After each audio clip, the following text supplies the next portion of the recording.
आज हम एक बहुत ही पावरफुल आइडिया के बारे में बात करने वाले हैं। ये आइडिया डैरेन हार्डी की किताब द कंपाउंड इफेक्ट से है, जो बताता है कि कैसे हमारी छोटी छोटी आदतें आगे चलकर इतने बड़े नतीजे देती हैं कि यकीन करना मुश्किल हो जाता है। अच्छा, चलिए एक मजेदार सवाल से शुरुआत करते हैं।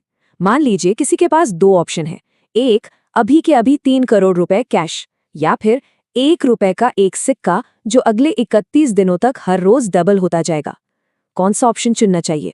अब देखिए, 99% लोग तो कहेंगे कि 3 करोड़ अभी दे दो, लेकिन वो जो दूसरा वाला ऑप्शन है ना, उसमें एक जबरदस्त पावर छिपी है। तो ठीक है, 10 दिन बीत गए। अब उस 1 रुपए के सिक्के की कीमत कितनी हुई? सिर्फ 512 रुपए।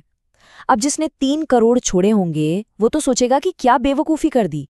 अच्छा, 20वें दिन तक पहुंचते पहुंचते वो सिक्का बढ़कर हो जाता है लगभग 5,24,000 रुपए। ठीक है, अच्छी रकम है, लेकिन 3 करोड़ के सामने तो अब भी कुछ नहीं है। मतलब अभी भी 3 करोड़ वाला फैसला ही सही लग रहा है। लेकिन असली जादू तो अब होता है। 31वें दिन कंपाउंडिंग की पावर पूरी तरह से सामने आती है और वो 1 रुपए का सिक्का 107 करोड़ रुपए से भी ज्यादा का हो जाता है। है ना कमाल की बात? यकीन ही नहीं होता। तो ये जो छोटा सा एग्जाम्पल था ना, यही वो सिंपल सा कॉन्सेप्ट है जो डैरेन हार्डी की जबरदस्त किताब द कंपाउंड इफेक्ट का बेस है। डैरेन हार्डी जो सक्सेस मैगजीन के पूर्व पब्लिशर रह चुके हैं, और इस किताब ने सच में लाखों लोगों की जिंदगी बदल दी है। हजारों कामयाब लोगों से बात करने के बाद हार्डी एक बहुत ही सिंपल से नतीजे पर पहुंचे। उन्होंने कहा कि सक्सेस कोई लक या टैलेंट का खेल नहीं है, असल में ये लगातार की जाने वाली छोटी छोटी कोशिशों का नतीजा है, बस लगातार। तो इसका मतलब क्या हुआ? मतलब ये कि आज हमारी जिंदगी जहां भी है वो किसी एक बड़े फैसले की वजह से नहीं है, नहीं, बल्कि ये तो उन हजारों छोटे छोटे चॉइसेस का रिजल्ट है जो हम रोज करते हैं और जिन पर शायद हमारा ध्यान भी नहीं जाता। चलिए इसको एक और एग्जाम्पल से समझते हैं। सोचिए 2 बहुत ही छोटी रोज की आदतें। एक तरफ कोई रोज बस 125 एक्स्ट्रा कैलोरी खा रहा है, मतलब एक छोटा सा समोसा समझ लीजिए, और दूसरी तरफ कोई रोज सिर्फ 10 पेज एक किताब के पढ़ रहा है। पहली नजर में तो इन दोनों का कोई असर नहीं दिखेगा, लेकिन 3 साल बाद क्या होगा? इन छोटी छोटी आदतों का कंपाउंड इफेक्ट अपना जादू दिखाएगा। जिसने रोज एक्स्ट्रा कैलोरीज ली उसका वजन करीब 30 किलो बढ़ जाएगा, और जिसने रोज 10 पेज पढ़े वो 30 से ज्यादा किताबें खत्म कर चुका होगा। एक इंसान मीलों आगे निकल गया और दूसरा काफी पीछे रह गया।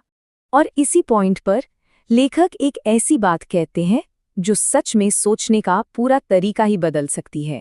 मतलब हमारी हेल्थ हो, हमारी सैलरी हो, हमारे रिश्ते हों, जिंदगी का हर हिस्सा हमारे बार बार लिए गए फैसलों का सीधा रिजल्ट है, और खास तौर पर उन फैसलों का जो हम बिना सोचे समझे बस आदत में करते चले जाते हैं। एक बहुत अच्छी कहावत है कि आपको हाथी नहीं बल्कि मच्छर काटेगा। मतलब कोई एक बहुत बड़ी गलती शायद ही किसी की जिंदगी बर्बाद करे, असली नुकसान तो उन छोटी छोटी रोज दोहराई जाने वाली बुरी आदतों से होता है जो धीरे धीरे सब कुछ खत्म कर देती हैं। पर अच्छी बात यह है कि ऐसा नहीं है कि हम कुछ कर नहीं सकते।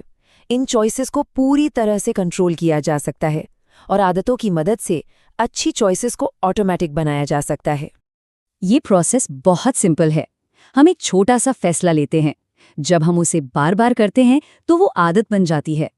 यही आदतें मिलकर हमारा कैरेक्टर, हमारा चरित्र बनाती हैं, और आखिर में हमारा चरित्र ही हमारा भविष्य तय करता है।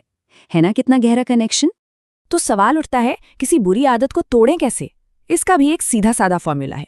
पहला, पहचानो कि वो आदत शुरू क्यों होती है, उसका ट्रिगर क्या है, क्या वो स्ट्रेस है या बोरियत। दूसरा, उस बुरी आदत को किसी अच्छी आदत से रिप्लेस कर दो। और तीसरा, अपने माहौल को बदलो। मतलब अच्छी आदतें आसान बनाओ और बुरी आदतें मुश्किल। एक बात हमेशा याद रखनी चाहिए, किसी आदत को सिर्फ छोड़ देना बहुत मुश्किल है, उसे किसी दूसरी आदत से बदलना कहीं ज्यादा आसान है। जैसे फोन पर स्क्रॉल करने के बजाय 10 पेज पढ़ लिए, जंक फूड खाने का मन किया तो उसकी जगह कोई हेल्दी स्नैक ले लिया, नेगेटिव सोचने लगे तो उसकी जगह किसी चीज के लिए थैंकफुल होने के बारे में लिख लिया। ये बहुत पावरफुल बदलाव हैं। और अगर कोई अच्छी आदत बनानी है तो उसका सबसे बड़ा सीक्रेट है, इतनी छोटी शुरुआत करो कि फेल होना नामुमकिन लगे। जैसे 1 घंटे जिम जाने का मत सोचो, बस 10 मिनट के वर्कआउट से शुरू करो। ये जो छोटी छोटी जीत होती है ना, यही हमें कंसिस्टेंट रहने का मोटिवेशन देती है और इसी कंसिस्टेंसी से मोमेंटम बनता है। अब किसी भी नई जर्नी का सबसे मुश्किल हिस्सा होता है उसकी शुरुआत। लेखक इसे बिग मो यानी मोमेंटम कहते हैं, और सच तो ये है कि ज्यादातर लोग इसी शुरुआती दौर में हार मान लेते हैं। शुरू में कोई भी नई आदत बहुत मुश्किल लगती है, बहुत जोर लगाना पड़ता है। ये बिल्कुल वैसा ही है जैसे किसी रुकी हुई भारी भरकम ट्रेन को धक्का देना। इसमें बहुत बहुत ज्यादा ताकत लगती है। लेकिन जब हम लगातार धक्का देते रहते हैं तो धीरे धीरे चीजें आसान होने लगती हैं, मोमेंटम बनना शुरू हो जाता है। वो ट्रेन अब धीरे धीरे आगे खिसकने लगती है। और फिर एक ऐसा पॉइंट आता है जब वो आदत ऑटोमेटिक हो जाती है। अब उसे करने के लिए बाहर से मोटिवेशन नहीं चाहिए, वो खुद ही अपनी प्रेरणा बन जाती है। और वो ट्रेन अब एक ऐसी अनस्टॉपेबल फोर्स बन चुकी है जिसे रोकना नामुमकिन है। कंपाउंड इफेक्ट के साथ सबसे बड़ी प्रॉब्लम यही है कि शुरुआत में इसके रिजल्ट्स दिखाई नहीं देते और ये बहुत फ्रस्ट्रेटिंग हो सकता है, लेकिन लंबे समय में जो नतीजे मिलते हैं वो जबरदस्त होते हैं। बस सब्र रखने की जरूरत है। सोचिए, पहले साल मेहनत हो रही है पर कुछ दिख नहीं रहा। दूसरे साल छोटी छोटी जीतें मिलनी शुरू होती हैं और तीसरे साल तक आते आते अचानक एक बड़ी कामयाबी मिलती है। दुनिया को लगता है कि ये रातों रात मिली सफलता है, लेकिन असल में ये उन सालों की खामोश लगातार की गई 1% मेहनत का नतीजा है। तो ये सफ़र किसी बड़े रेजोल्यूशन से शुरू नहीं होता। ये शुरू होता है एक छोटे, स्मार्ट और लगातार किए जाने वाले बदलाव से। तो ज़रा सोचिए, वो कौन सी एक छोटी सी बुरी आदत है जिसे आज से छोड़ा जा सकता है, और कौन सी एक छोटी सी अच्छी आदत है जिसे आज से शुरू किया जा सकता है। कमेंट्स में ज़रूर बताइए।